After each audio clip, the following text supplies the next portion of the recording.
السلام علیکم ورحمۃ اللہ وبرکاتہ۔ کیسے ہیں آپ سب؟ میں امید کرتی ہوں آپ سب ایمان اور صحت کی بہترین حالت میں ہوں گے انشاءاللہ تعالی۔ آج ہم بات کریں گے تعویذ اور پیر پرستی پر۔ کیا ہمیں تعویذ پہننے چاہیے؟ نحمدہ و نصلی علی رسولہ الکریم، اما بعد، اعوذ باللہ من الشیطان الرجیم، بسم اللہ الرحمن الرحیم۔ اللہم ارنا الحق حقا وارزقنا اتباعہ وارنا الباطل باطلا وارزقنا اجتنابہ، اللہم فقہنا فی الدین۔ تو آپ صلی اللہ علیہ وسلم نے، ابو داؤد شریف کی روایت ہے، ترمذی شریف میں بھی آئی ہے، ابن ماجہ میں بھی آئی ہے، جناب عبداللہ بن عباس فرماتے ہیں کہ نبی صلی اللہ علیہ وسلم جناب حسن اور حسین کو اللہ کی پناہ میں دیتے۔ کیا الفاظ پڑھتے؟ آج ہم غلط طریقوں پہ چل پڑے ہیں۔ ہر آدمی مولوی صاحب کے پاس جا رہا ہے، مجھے تعویذ لکھ کر دیں، پیر صاحب تعویذ لکھ کر دیں، 1000 لے لیں، 5000 لے لیں، 10,000 لیں، کوئی پرواہ نہیں، بس آپ تعویذ لکھ دیں، میں گلے میں ڈال لوں گا۔ نبی صلی اللہ علیہ وسلم نے حسن اور حسین کے گلے میں تعویذ نہیں ڈالے۔ روزانہ کی بنیاد پر بار بار جب موقع ملتا اللہ کا کلام پڑھتے، اپنی دعائیں پڑھتے، اللہ کا نام لیتے، اللہ کی پناہ میں دیتے۔ یہ کام کرنے چاہیے۔ اللہ کا کلام پورا کا پورا شفا کا باعث ہے۔ آپ کا بیٹا، آپ کی زوجہ، آپ کے گھر والے بیمار ہیں، قرآن پاک پڑھ کر دم کریں۔ گردن میں لٹکانا یہ نبی صلی اللہ علیہ وسلم نے نہ بتایا ہے، نہ آپ نے یہ کام کیا ہے۔ قرآن پاک میں آتا ہے فیہ شفاء للناس، کہ شہد میں لوگوں کے لیے شفا ہے۔ اب شہد سے شفا کیسے ملے گی؟ شہد کھانے سے ملے گی، شہد کی بوتل گلے میں لٹکانے سے نہیں ملے گی۔ قرآن پاک شفا کا باعث ہے، بار بار پڑھیں۔ شریعت چاہتی ہے اللہ کا کلام بار بار آپ کے گھر میں پڑھا جائے، آپ کی زبان سے ادا ہو، آپ کے بیٹے کے اوپر پھونکے ماری جائیں۔ اور آپ کہتے ہیں نہیں، بار بار پڑھنا مشکل ہے، مولوی صاحب لکھ دیں، 20 سال گزر جائیں گے، پوری زندگی گزر جائے گی، 5000 روپے میں کیا نقصان ہے؟ تو میری بہنوں دیکھیے، امام احمد بن حنبل روایت کرتے ہیں جناب عقبہ بن عامر رضی اللہ تعالیٰ عنہ سے کہ نبی صلی اللہ علیہ وسلم کے پاس آدمی آئے اور آپ کی بیعت کرنے لگے، مسلمان ہونا چاہ رہے ہیں۔ آپ نے 9 لوگوں سے بیعت لے لی، 9 کو مسلمان کر دیا، ایک آدمی سے بیعت نہیں لی، اسے مسلمان کرنے سے انکار کر دیا۔ یہ 9 کہنے لگے اے اللہ کے رسول، یہ بھی ہمارا ساتھی ہے، اسے کیوں نہیں مسلمان کرتے، اس سے بیعت کیوں نہیں لیتے؟ فرمایا اس لیے کہ اس نے تعویذ باندھا ہوا ہے۔ اس آدمی نے تعویذ اتار کر پھینک دیا تو نبی صلی اللہ علیہ وسلم نے اس سے بیعت لی اور فرمایا من علق تمیمۃ فقد اشرک، جس نے تعویذ لٹکایا اس نے شرک کیا۔ تو اگر تعویذ ایسا ہے جس میں قرآن پاک کے علاوہ نبی پاک صلی اللہ علیہ وسلم کی دعاؤں کے علاوہ اور چیزیں ہیں تو ایسا تعویذ پہننا شرک تک معاملے کو لے جائے گا۔ اور اگر قرآن پاک لکھا ہوا ہے تو ہم اسے شرک تو نہیں کہتے، لیکن یہ نبی صلی اللہ علیہ وسلم والا طریقہ نہیں ہے۔ نبی علیہ السلام کے طریقے کو نظر انداز کر کے کوئی اور طریقہ اختیار کرنا غلط ہے۔ آپ کے اس طریقے کو اپنانا چاہیے جو شفا حاصل کرنے کے سلسلے میں آپ نے اپنایا اور وہ کیا ہے۔ دم کرنا، میں وہ حدیث ابھی بیان کرنے لگی ہوں جو امام ابو داؤد، امام ترمذی، ابن ماجہ تینوں بتاتے ہیں کہ جناب عبداللہ ابن عباس کہتے ہیں کہ نبی صلی اللہ علیہ وسلم جناب حسن اور حسین کو ان کو اللہ کی پناہ میں دیتے تھے اور یہ دعا پڑھتے تھے اعوذ بکلمات اللہ التامات من کل شیطان وہامات ومن کل عین لامہ، میں تم دونوں کو اللہ کے مکمل کلمات کی پناہ میں دے رہا ہوں، میں تم کو اللہ کے کلام کی پناہ میں دے رہا ہوں۔ خطرہ کس سے ہے؟ کس چیز سے بچانا چاہتا ہوں، کس چیز سے محفوظ رکھنا چاہتا ہوں؟ فرمایا ہر شیطان سے، وہ انسانی شیطان ہو یا جنوں میں سے کوئی شیطان ہو۔ شیطان بہت پھر رہے ہیں، جنوں میں سے بھی ہیں، انسانوں میں سے بھی ہیں۔ تو یہ دم کیا جا رہا ہے کہ میں تم دونوں کو اللہ کے کلام کی پناہ میں دے رہا ہوں۔ کس سے محفوظ رکھنے کے لیے؟ شیطان سے محفوظ رکھنے کے لیے، ہر زہریلی چیز سے محفوظ رکھنے کے لیے، زہریلا کیڑا مکوڑا ہو، سانپ ہو، کوئی بچھو ہو، کوئی چیز ہو، ومن کل عین لامہ، اور ہر نظر بد سے محفوظ رکھنے کے لیے۔ کتنا شاندار دم ہے، اور ہم سب اولاد والے ہیں، کتنوں کو دعا آتی ہے، اور جب بیٹے کو جن لگ جاتے ہیں پھر کہتے ہیں مولوی صاحب بتائیں، سب کچھ لٹا دوں گا۔ مولوی صاحب کہتے ہیں روزانہ آنا پڑے گا دم کروانے کے لیے، کہتے ہیں روزانہ آؤں گا۔ ہم آپ کو پہلے سے خبردار کرتے ہیں، نبی صلی اللہ علیہ وسلم کی دعائیں یاد کریں، اور ایک ستر بھی نہیں ہے۔ اعوذ بکلمات اللہ التامات من کل شیطان وہامات ومن کل عین لامہ۔ اور یاد رکھیے نبی صلی اللہ علیہ وسلم یہ دم کرنے کے بعد یہ بھی کہا کرتے تھے، یہ وہ دم ہے جو ابراہیم علیہ السلام اپنے بیٹوں اسماعیل اور اسحاق علیہ السلام کو کیا کرتے تھے۔ کتنا عظیم دم ہوا۔ اور پیروں کے دم کے پیچھے بھاگنے والوں، پیروں کے وظیفوں کے پیچھے بھاگنے والوں، یہ وظیفہ ہے میرے نبی کا، یہ دم ہے جناب ابراہیم علیہ السلام کا، اسے آپ نے کیوں نظر انداز کیا ہوا ہے؟ 30 سال آپ کی عمر ہے، 40 سال آپ کی عمر ہے، یہ دم آپ کو یاد کیوں نہیں ہے؟ کیا آپ کو اپنی اولاد سے پیار نہیں ہے؟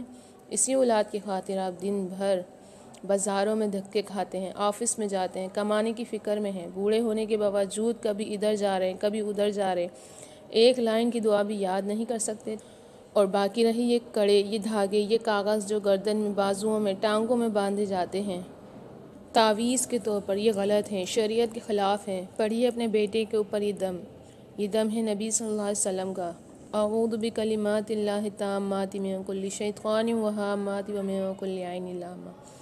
ایسے ہی نبی صلی اللہ علیہ وسلم نے یہ بھی فرمایا کہ جب آپ لوگ سفر میں ہوں، کہیں جا رہے ہوں، کسی جگہ پڑاؤ ڈالیں، ٹھہریں، جنگل ہے، صحرا ہے اور آپ کو ڈر لگ رہا ہے یہاں سانپ بچھو نہ ہو یا کوئی اور مسئلہ نہ ہو۔ جناب سعد بن ابی وقاص رضی اللہ عنہ روایت کرتے ہیں، سعد بن ابی وقاص کہتے ہیں میں نے حدیث سنی خولہ سے۔ جناب سعد خود صحابی ہیں، لیکن یہ حدیث جو بیان کرنے لگے ہیں ڈائریکٹ نہیں سنی، کسی اور صحابی سے سنی ہے۔ وہ صحابی ایک خاتون ہیں خولہ، وہ کہتی ہیں میں نے حدیث سنی، نبی صلی اللہ علیہ وسلم آپ فرما رہے تھے کہ جو کوئی کسی جگہ ٹھہرے، پڑاؤ ڈالے، یہ کلمات پڑھ لے، اعوذ بکلمات اللہ التامات من شر ما خلق، اپنے آپ کو اللہ پاک کے کلام کی پناہ میں دیتا ہوں ہر اس چیز سے بچنے کے لیے جس کو اللہ نے پیدا کیا ہے۔ یہ سانپ کس نے پیدا کیے، بچھو کس نے پیدا کی، یہ سب چیزیں اللہ نے پیدا کی ہیں، لیکن ان میں سے کئی چیزیں میرے لیے، آپ کے لیے نقصان دہ ہیں۔ ضروری نہیں کہ وہ واقعی نقصان دہ ہوں، لیکن میرے لحاظ سے، آپ کے لحاظ سے نقصان دہ ہیں۔ اس لیے ہم کہتے ہیں کہ اے اللہ، میں اپنے آپ کو جو تیرے کلام کی پناہ میں دیتا ہوں ہر اس چیز کے شر سے بچنے کے لیے جس کو تو نے پیدا کیا ہے۔ فرمایا نبی صلی اللہ علیہ وسلم نے جو یہ دعا پڑھے گا وہ جس جگہ ٹھہرے گا وہاں کوئی چیز اسے نقصان نہیں دے سکے گی حتیٰ کہ وہاں سے چل پڑے۔ امام مسلم رحمہ اللہ روایت کرتے ہیں ابو ہریرہ رضی اللہ عنہ سے کہ نبی صلی اللہ علیہ وسلم کے پاس ایک آدمی آیا، کہنے لگا کہ مجھے بچھو نے ڈس لیا ہے، ڈنک مارا ہے رات کو۔ تو آپ نے فرمایا جب رات ہونے لگی تھی تو اگر یہ تم دعا پڑھ لیتے اعوذ بکلمات اللہ التامات من شر ما خلق، تو تمہیں کبھی بھی یہ بچھو نقصان نہ دیتا۔ آپ جانتے ہیں کچھ اذکار ہیں جو شام کو کرنے چاہیے، کچھ اذکار ہیں جو صبح کرنے چاہیے، تو یہ دعا اذکار میں بھی شامل ہے۔ رات کو یہ دعا پڑھیں، پوری رات کوئی چیز آپ کو نقصان نہیں دے سکے گی۔ اعوذ بکلمات اللہ التامات من شر ما خلق، یہاں بھی اللہ کی پناہ مانگی گئی ہے۔ امام ابن ماجہ رحمہ اللہ روایت کرتے ہیں کہ زید بن ارقم کہتے ہیں کہ فرمایا نبی صلی اللہ علیہ وسلم نے ان هذه الخشوش محتضرہ، کہ یہ بیت الخلاء، یہ باتھ روم، یہ شیطانوں کی موجود ہونے کی جگہ ہیں۔ شیطان کہاں پر آتے ہیں؟ گندی جگہوں پر، باتھ روم، بیت الخلاء، یہاں پر شیطان آتے رہتے ہیں۔ فرمایا اس لیے جب تم میں سے کوئی قضاء حاجت کے لیے جائے تو اسے چاہیے کہ یہ دعا پڑھے، اللہم انی اعوذ بک من الخبث والخبائث، اے اللہ میں اپنے آپ کو تیری پناہ میں دیتا ہوں مذکر جنوں سے بچنے کے لیے اور مؤنث جنوں سے بچنے کے لیے، نر جنوں سے بچنے کے لیے، مادہ جنوں سے بچنے کے لیے۔ جن شیطان دو طرح کے ہیں، مذکر بھی اور مؤنث بھی۔ تو فرمایا میں جنوں اور جنیوں سے بچنے کے لیے اپنے آپ اللہ تیری پناہ میں دیتا ہوں۔ آپ جا رہے ہیں ایسی جگہ پر جہاں جن اور شیطان ہوتے ہیں تو آپ اپنے آپ کو اللہ کی پناہ میں دے رہے ہیں، تو باتھ روم جانے کی یہ دعا یاد ہونی چاہیے۔ جن ہمیں نظر نہیں آتے، ان کے وار سے ہم نہیں بچ سکتے جب تک اللہ کی مدد شامل حال نہ ہو۔ اذکار کے ذریعے ہم اپنے آپ کو محفوظ کرتے ہیں، اپنے آپ کو اللہ کی پناہ میں دیتے ہیں، اس لیے ایسے موقع پر یہ دعا پڑھنی چاہیے۔ اللہم انی اعوذ بک من الخبث والخبائث، یہ دعا ہم سب کو یاد ہے اور ہمارے بچوں کو بھی یاد ہے، یا وہ ابھی چھوٹے ہوئے ہیں۔ شریعت کہتی ہے 10 سال کا ہو گیا ہے، نماز نہیں پڑھتا تو اس کی پٹائی کریں۔ آپ کہتے ہیں یہ ظلم ہے، مولویوں کے پاس پٹائی کے علاوہ کچھ ہے ہی نہیں، اور یہی والد اسی بچے کی پٹائی خود کرتا ہے جب یہ بچہ بجلی کی سوئچ کی طرف انگلی بڑھاتا ہے۔ تب ہم کہتے ہیں کیوں اسے مارتے ہو، چھوٹا بچہ ہے۔ نہیں جی، اس کی زندگی بچانا ضروری ہے، اس کو ماروں گا تو اس کو پتہ چلے گا کہ ادھر نہیں جانا، اور نمازیں نہیں پڑھے گا تو پھر کہاں جا رہا ہے؟ جہنم کی طرف جا رہا ہے۔ اب کیوں نہیں محفوظ کرتے اس کو جہنم کی آنکھ سے؟ تو چھوٹے سے بچے کو یہ دعائیں یاد کرائیں تاکہ باتھ روم جانے سے پہلے دعائیں پڑھے اور شیطان و جنوں کے شر سے محفوظ رہ سکے۔ اللہ کے عذاب سے بچنے کے لیے پناہ لینی ہے۔ کس کے پاس؟ اللہ کے مقابلے کوئی اور نہیں ہے جو پناہ دے سکے، جو کہے میرے پاس آ جاؤ میں تمہیں چھڑا لوں گا۔ اللہ کے مقابلے کا کوئی نہیں ہے، لیکن افسوس سے کہنا پڑتا ہے کہ پاک و ہند میں ایسی باتیں مشہور ہے کہ فلاں پیر صاحب نے اللہ کے پکڑے ہوئے کو چھڑا لیا، فلاں نبی نے چھڑا لیا۔ اپنی طرف سے بزرگوں کے، نبیوں کے فضائل بیان کریں اور حقیقت میں شرک کے الفاظ اپنے منہ سے نکال رہے ہیں۔ اللہ اکبر۔ اس لیے ایک مسلم کے لیے قابل قبول بات اللہ اور اس کے رسول علیہ السلام کی بات ہی ہونی چاہیے۔ جس معاملے میں اللہ اور اس کے رسول صلی اللہ علیہ وسلم فیصلہ دے چکے ہیں، اس کو چھوڑ کر کسی اور کی بات ہرگز نہیں ماننی چاہیے، کیونکہ یہی راہ نجات ہے، اس کے علاوہ دوسرے راستے گمراہی کے راستے ہیں۔ آج ہمارے معاشرے میں تعویذ کا کام باقاعدہ ایک پروفیشنل کام بن چکا ہے، اور بعض لوگ اس کے ذریعے دنیا کمانے میں لگے ہوئے ہیں، اور عام لوگ اس کو دین سمجھ کر بجا لا رہے ہیں، اور بڑے پیر لوگ اس سے خوب پیسہ کما رہے ہیں۔ دنیا کو کوئی بھی کام ہو، اس کا تعویذ آپ کو مل جائے گا، اور دنیا میں کوئی بھی بیماری ہو، اس کا تعویذ بنا لیا گیا ہو۔ بیماری جتنی بڑی ہوگی، اس کی تعویذ کی قیمت بھی اتنی ہی زیادہ ہوگی۔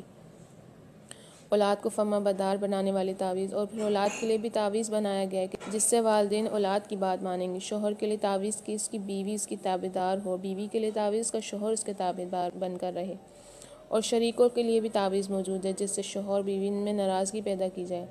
آپ کو کالا یرکان ہے تو ڈاکٹر کے پاس جانے کی ضرورت نہیں، اس کا بھی تعویذ آپ کو مل جائے گا۔ یہ علیحدہ بات ہے، جب یرکان بڑھ جاتا ہے، بگڑ جاتا ہے، تو پھر ڈاکٹر کے پاس بھاگے بھاگے جاتے ہیں، مگر پھر دیر ہو چکی ہوتی ہے۔ اگر کسی کو کینسر ہے تو بھی تعویذ حاضر ہے۔ بعض دنیا کی کوئی بھی بیماری ہو، آپ کو یہ تعویذ ساز اس کا تعویذ ضرور بنا کر دیں گے۔ ایک اور حیران کن بات یہ ہے کہ جب ان لوگوں سے اس کی دلیل مانگی جاتی تو بجائے اس کے کہ یہ قرآن اور صحیح حدیث سے دلیل دیں، کہتے ہیں کہ یہ تعویذ فلاں نے استعمال کیا تو اس کا کام بن گیا۔ جو لوگ تعویذ گھنٹے کرتے ہیں اور کرواتے ہیں، سب اللہ سے ڈر جائیں اور خالص عقیدہ توحید اپنائیے، اسی میں دنیا اور آخرت کی تمام بھلائی ہیں۔ عقیدہ توحید نہیں تو باقی بھی سب بیکار ہے۔ پہلے کیے پر اللہ سے ندامت کے ساتھ توبہ کریں اور دوبارہ نہ کرنے کا پکا دل سے عہد کریں، اللہ پاک معاف کر دے گا انشاءاللہ۔ وآخر دعوانا الحمدللہ رب العالمین۔ السلام علیکم ورحمۃ اللہ وبرکاتہ۔